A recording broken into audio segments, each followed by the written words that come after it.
El banco que por mucho, pero por muchísimos cuerpos de ventaja, mejor entiende lo que pasa con las remesas, con la migración, es el BBVA México y acaban de presentar su anuario 2022. Para platicar de él tengo a mi amigo Carlos Serrano, economista en jefe del BBVA México. Carlos, qué gusto en saludarte, ¿cómo estás? Mi querido David, el gusto es mío. ¿Cómo te ha ido? Bien, gracias a Dios. Por cierto, te voy a forzar al final de la entrevista a que me digas tus estimaciones sobre el paquete económico, pero eso después. Platícanos de este anuario de migración y remesas.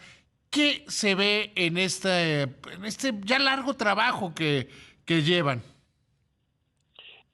¿Cómo no? Sí, ya, de hecho, llevamos, esta fue la 10ª edición. Afortunadamente, David, como indicas, ya llevamos 10 años sacando este trabajo, el cual nos da mucho gusto. Y mira, te diría, vemos varios hallazgos. Primero, en temas de remesas, mencionar pues que las remesas cada vez cobran más importancia para nuestro país. Tienen una importancia no solamente para las familias que las reciben, sino una importancia macroeconómica. Hoy las remesas de lejos dejan mucho más divisas que la inversión extranjera directa, que las exportaciones de petróleo o que el turismo. Y hoy México ya se convirtió en el segundo receptor de remesas a nivel mundial, sobrepasando a China.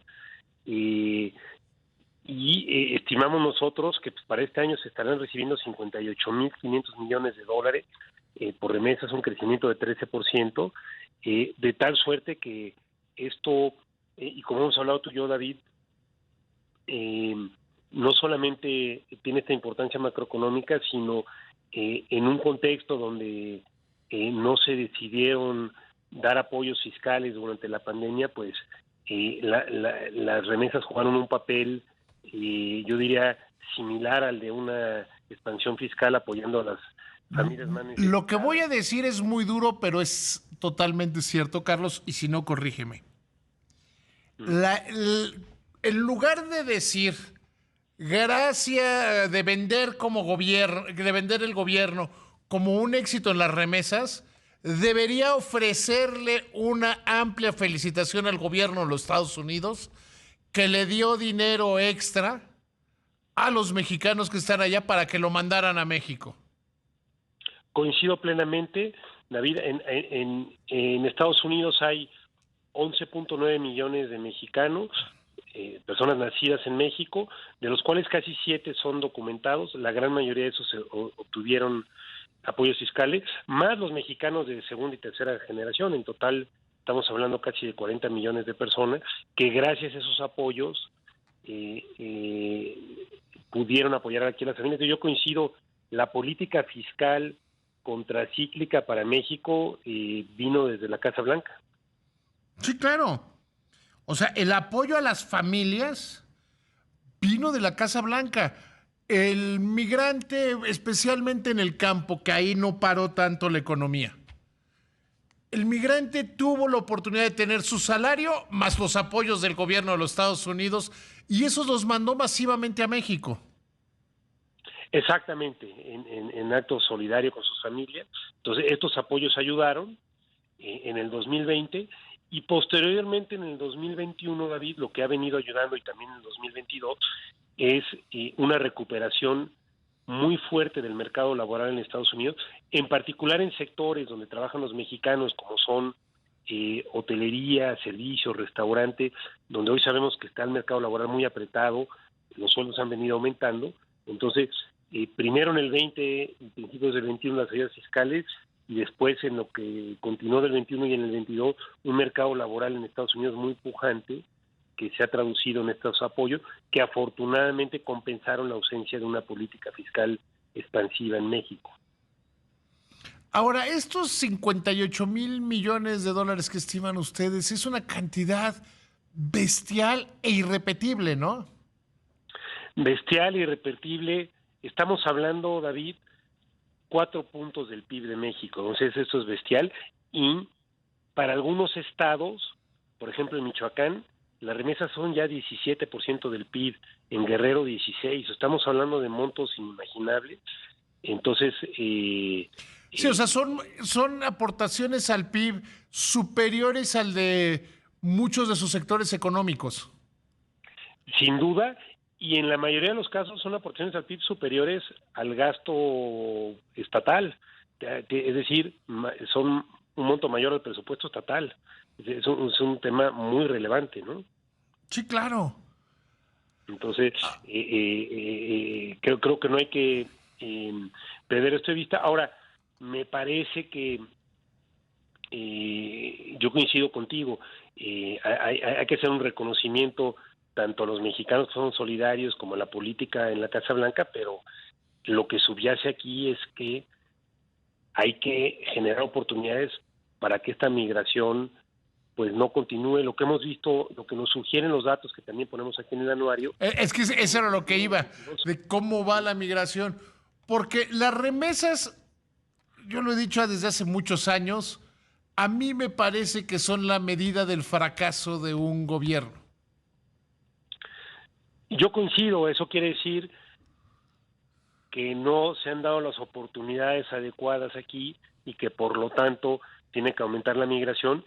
Y en ese sentido te diría, David, todos los números indican que la migración a Estados Unidos está creciendo de forma importante. Digamos, en el 21 respecto al 20 ya había 400,000 mexicanos más en Estados Unidos.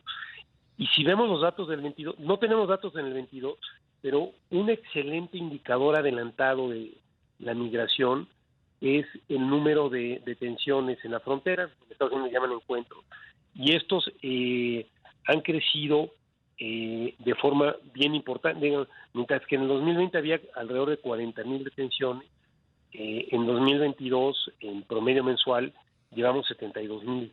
¿Qué quiere decir esto? Que los flujos migratorios están aumentando. ¿Por qué? Porque más mexicanos están yendo a buscar oportunidades en este mercado laboral pujante, y en ese sentido es un reflejo también que el mercado laboral en México pues no da las mismas oportunidades a estos mexicanos. Y la verdad es que, lo hemos hablado tú y yo, David, después de muchos años de una migración neta cero, todos los datos nos sugieren que a partir de la pandemia otra vez tenemos migración neta positiva desde México. A eso iba, que visto en un lapso de 10 años, teníamos una migración neta cero, como lo hemos platicado en algunas otras ocasiones, dentro y fuera del aire, que es decir, que por cada mexicano que se va, uno se regresa. Exactamente.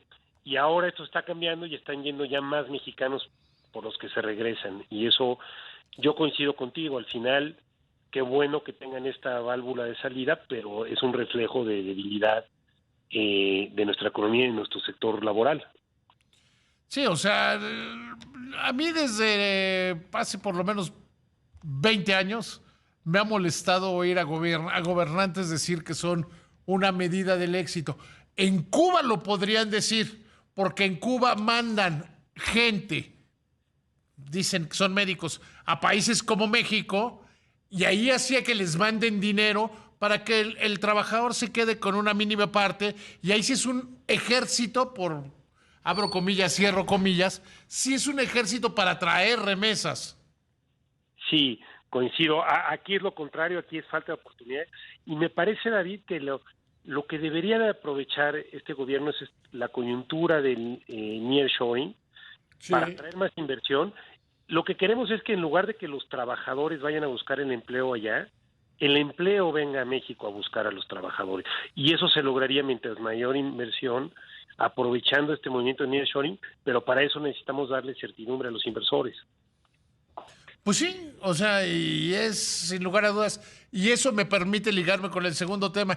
Ya tenemos un acto de conocimiento de cómo viene el paquete económico, las declaraciones de hoy de la jefa del SAT en el sentido de no va a haber ningún cambio en la miscelánea fiscal, solo los movimientos en precios y tarifas del sector público de acuerdo con la inflación, porque dice que eso es para darle tranquilidad a la inversión extranjera.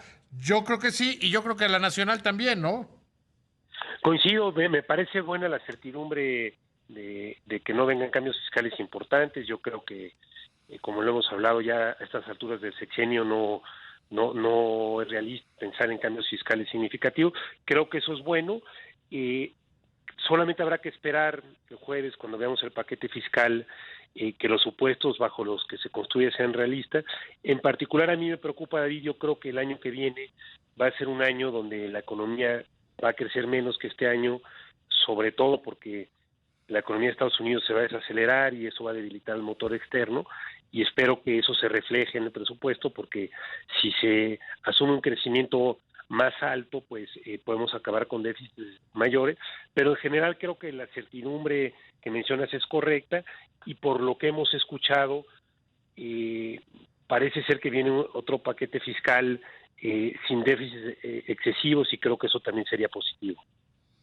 Sí, o sea, yo creo que lo que debemos esperar es, a mí me choca cuando ustedes los economistas dicen inercial, pero es esperar no mayores cambios.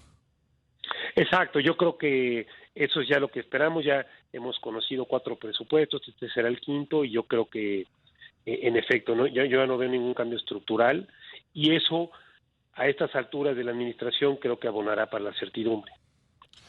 Querido Carlos, te agradezco muchísimo que me hayas tomado la llamada. Te mando un abrazo y sí recomiendo a la gente que sigan este anuario que hacen ustedes, porque si alguien maneja bien migración y remesas en el sistema financiero mexicano son ustedes.